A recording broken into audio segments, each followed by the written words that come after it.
샬롬 류 선생의 구속사 천국 열차 유도순 목사님의 신구약 성경 파노라마를 낭독하는 시간입니다. 지금은 로마서 파노라마 15번째 복음의 능력.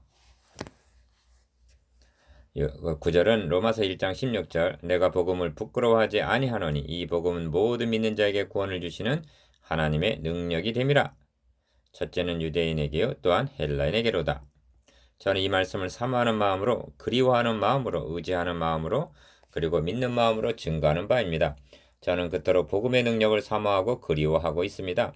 사도 바울은 로마에 있는 너희에게도 복음 전하기를 원하노라고 말씀한 다음에 나는 이 복음을 부끄러워하지 않는다고 말씀합니다. 왜냐하면 이 복음은 전파되는 그 현장에서 마치 죽은 지 나흘이나 된 나사로가 살아나듯이 죽었던 심령들이 벌떡 일어나는 하나님의 능력이 되기 때문이라는 것입니다.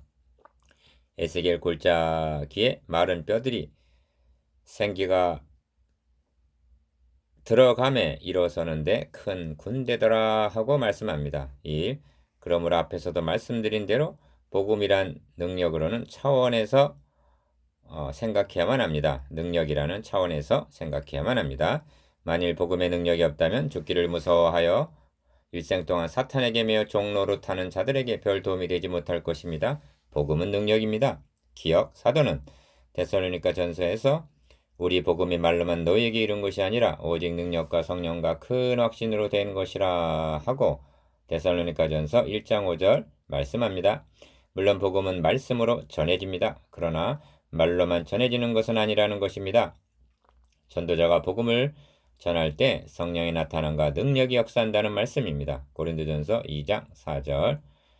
그러므로 누군가에게 복음을 전한다는 것은 그에게 능력이 역사하도록 해준다는 것이요 그 사람으로 하여금 복음의 능력과 만나도록 하는 것입니다. 니은 다시 한번 한 영혼을 구원하기 위하여 역사하는 능력이 어떤 능력인가를 상기시켜 드리기를 원합니다.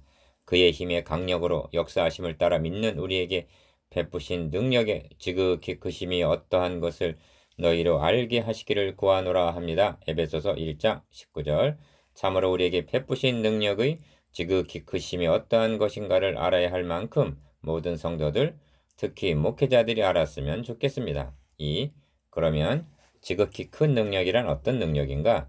그 능력이 그리스도 안에서 역사하사 죽은 자들 가운데서 다시 살리시고 하늘에서 자기 오른편에 앉히사 하십니다. 에베소서 1장 20절. 한 영혼을 구원하시는 능력과 예수 그리스도를 죽은 자 가운데서 다시 살리신 능력이 같은 능력이라고 말씀하십니다. 기억, 예수 그리스도를 부활 승천케 하사 자기 오른편에 앉게 하신 하나님께서 그 동일한 능력으로 우리를 지옥에서 끌어올려 그리스도 예수 안에서 함께 하늘에 앉히시니 합니다. 에베소서 2장 6절. 이토록 복음은 믿는 자에게 구원을 주시는 하나님의 능력인 것입니다. 만일 우리가 전하는 복음에 이 능력이 결여되어 있다면 영으로 하는 것이 아니라 의문으로 하는 것이 되고 맙니다. 니은 복음은 능력이다 하는 점을 어찌하여 이토록 강조하고 있는지 아시겠습니까? 첫째는 현대교회가 이를 망각하고 철학과 같은 세상의 초등학문으로 골로새서 2장 8절 그것을 하려는 경향이 있기 때문입니다. 둘째는 그 결과 현대교회 내에는 복음을 듣지도 못하고 알지도 못한 그리하여 중생하지 못한 사람들이 많이 있고 그것도 중요한 직분들을 맡고 있는 것이 아닌가 하는 우려 때문입니다. 3. 우리로 새 언약의 일꾼 되게 만족해 하셨으니 의문으로 하지 아니하고 오직 영으로 함이니 의문은 죽이는 것이요 영은 살리는 것임이니라 하고 말씀합니다. 고린도후서 3장 6절. 기억, 많은 설교자들이 복음서를 설교하기만 하면 복음을 전하는 줄로 착각을 하고 있다는 것입니다. 그래서 자신은 하나님 중심, 말씀 중심, 복음 중심이라고 말을 합니다. 마태복음은 28장까지 있습니다. 그러면 복음이 28개가 들어있다는 말인가? 아닙니다. 하나님의 아들 그리스도께서 이 땅에 오셔서 우리 죄를 인하여 죽으시고 다시 살아나셨다는 오직 하나의 복음만이 있을 뿐입니다. 니은 설계하고자 하는 본문이 복음서의 전체 선상에서 어떤 지점에 놓여 있는가를 파악을 해야만 합니다. 그렇지 않고 이를 점으로 취급을 한다면 그것은 군맹무상격이 되어 자신은 복음을 전하는 줄로 알고 있지만 복음이 아닌 것이 됩니다. 문제는 말로만 너에게 이른 것이 아니라 능력과 성령과 큰 확신으로 하느냐 아니냐에 있는 것입니다. 그러므로 설교자에게 그리워하고 사모해야 할 이보다 더한 것이란 없습니다. 니은 믿는 자를 구원하시는 하나님의 능력이라 한 복음을 전하여도 도무지 반응이 없고 성령께서 역사하시지 않는 것 같은 때가 있습니다. 그래서 선을 행하다가 피곤하고 낙심되어 주저앉을 때가 있는 것입니다. 복음 가지고는 안 되겠다. 축복 받으라고 해야겠다. 병 고침 받으라고 하면 오겠지. 그래서 복음을 옆으로 밀어놓게 되는 것입니다. 4. 그것은 복음이 능력이 없어서 그러한 것이 아닙니다. 복음을 대항하여 싸우는 흑암의 권세가 있음을 잊어서는 아니 됩니다. 이 세상 신이 믿지 아니하는 자들의 마음을 혼미케 하여 그리스도의 영광의 복음의 강체가 비치지 못하게 한다고 말씀합니다. 고린도후서 4장 4절. 기억. 우리의 씨름은 혈과 육에 대한 것이 아니요 정사와 권세와 이 세상의 세상 주관자들과 하늘에 있는 악의 영들에게 대함인 것입니다. 에베소서 6장 12절. 실로 한 영혼을 사탄의 권세하에서 구원해내는 구출작전은 여리고성을 함락시키는 것보다 더 어려운 싸움인 것입니다.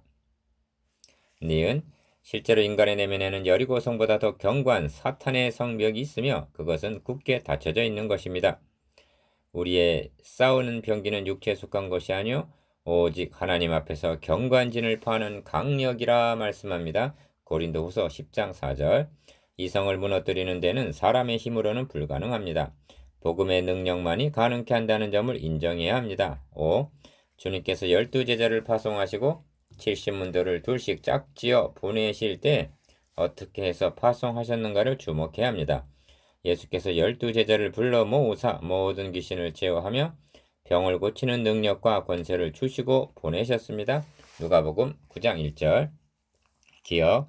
70인이 기뻐 돌아와 주여 주의 이름으로 귀신들도 우리에게 항복하더이다 하고 보고하자 주님께서는 내가 너희에게 뱀과 정갈을 밟으며 원수의 모든 능력을 제어할 권세를 주었으니 너희를 해할 자가 결탄코 없으리라 하셨습니다. 누가복음 10장 19절. 복음은 능력인 것입니다. 니은 우리는 귀신이라는 말만 들어도 거부 반응을 일으킵니다. 그러나 이 점을 구속사라는 맥락으로 볼 때 더욱 명백해집니다. 악령을 인정하지 않게 되면 급기야는 성령도 부인하게 되고 맙니다. 그러면 성령의 사명이 무엇인가? 아버지께로서 나오시는 진리의 성령이 오실 때 그가 나를 증거하실 것이요 하신 요한복음 15장 26절 복음을 증거하러 오신 것입니다. 주님은 십자가상에서 다 이루었다 하고 선언하셨습니다. 그때 1500년 동안이나 가로막혀 있던 성전 휘장이 찢어졌습니다. 하나님 앞으로 나아가는 길이 열린 것입니다. 그런데 이 영광스러운 사실을 누가 아는가? 인간의 지혜로 알 수 있단 말인가? 디귿. 그래서 주님의 최후 분부는 예루살렘을 떠나지 말고 하나님의 약속하신 성령을 기다리라 하신 것입니다. 그런 후에 주님은 승천하시고 성령은 강림하신 것입니다. 임무 교대가 이루어진 것입니다. 성령의 사명은 주님께서 이루어놓으신 구속사역을 증거하러 오신 것입니다. 그러므로 성령으로 아니하고는 누구든지 예수를 주시라 할 수 없느니라 하는 것입니다. 고린도전서 12장 3절 6. 그런데도 성령의 나타남과 능력을 의지하지 않고 죽은 영혼을 살릴 수가 있단 말인가?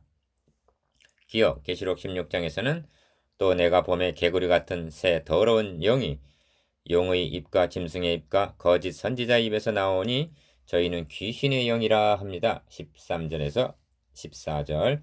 입에서 나온다는 점을 유념하기를 바랍니다. 영적 전쟁은 입에서 나오는 말의 전쟁이요 말과 함께 역사하는 영의 전쟁이라는 점을 명심해야만 합니다. 니은 그러므로 십자가 군병들에게는 악의 세력과 싸울 영적 무장이 절실합니다. 마귀의 괴계를 능히 대적하기 위하여 하나님의 전신갑주를 입으라 하십니다. 에베소서 6장 11절. 이 점을 우리는 얼마나 등한히 여기며 모르고 있습니까? 성령을 소멸치 말라 하십니다. 7. 성령님은 복음 증거 사역에 사람을 의의 병기로 사용하십니다. 사도행전 2장에 보면 오순절에 강림하신 성령께서는 베드로의 입을 통하여 그리스도의 벌을 증거케 하심을 봅니다. 기억, 오늘날도 그리스도인들을 도구로 삼아 전도하게 하십니다. 우리를 의의 병기로 삼아 마귀의 계계를 대적하게 하십니다. 그리스도인들이 하고 있는 모든 영역, 모든 사역은 모두가 성령의 사역임을 인정해야만 합니다. 사람의 일이 아니고 사람이 할 수 있는 일도 아닙니다. 지금 예배도 성령, 즉 신령으로 예배해야만 합니다. 기도로 무시로 성령 안에서 기도해야만 합니다.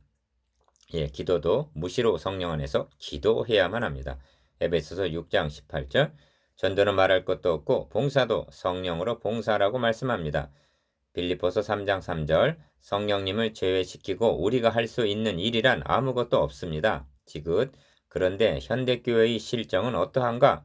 어떤 분은 지금 교회 안에서 행해지고 있는 일들 가운데 성령의 개입이 없어도 90%는 아무 지장도 없이 계속되리라 하고 말했습니다. 성령으로 하지 않고도 예배도 진행이 될 것이고 설교도 행해지며 봉사도 할 것이고 기도도 드려지고 성령의 역사하심이 없이도 전도도 행하리라는 말입니다. 이 얼마나 가공할 만한 이야기입니까? 8. 갈라디아서 5장에서는 육체의 일과 성령의 열매를 구별하여 말씀합니다. 갈라디아서 5장 19절 22절 기억, 육체로 하는 일에도 어떤 성과는 있다는 것입니다. 그러나 그것은 하나님께서 인정함을 얻을 수 없는 육체의 일일 뿐이라는 것입니다. 하나님께 연락되어지는 것은 성령의 열매뿐이라는 말씀입니다. 여러분, 우리가 분주하게 하던 일을 멈추고 성령님이 하십시오 하고 맡겨드리지 않으시겠습니까? 니은, 능력이란 말은 두나미스, 즉 다이너마이트라는 뜻입니다. 복음을 선포하면 다이너마이트가 폭발하듯 하여 사탄이 점령하고 있던 견고한 성벽들이 무너져 내린다는 것입니다. 복음에는 이런 능력이 있습니다. 세상에서 가장 위력 있는 무기는 핵폭탄일 것입니다. 그것은 무서운 파괴력을 가지고 있습니다. 파괴하는 힘보다 건설하려면 더 큰 능력이 필요합니다. 죽이는 힘보다 살리는 힘이 더 큽니다. 모든 살리는 힘 중에 영생을 주시는 영혼 구원의 힘은 더욱 큽니다. 복음 모든 믿는 자를 구원하신 하나님의 능력입니다. 묵상해 봅시다. 1. 복음이란 어떤 차원에서 생각해야 합니까? 2. 복음이 어찌하여 능력이어야만 합니까? 3. 내가 하고 있는 일이 육체의 일인가? 성령의 열매인가?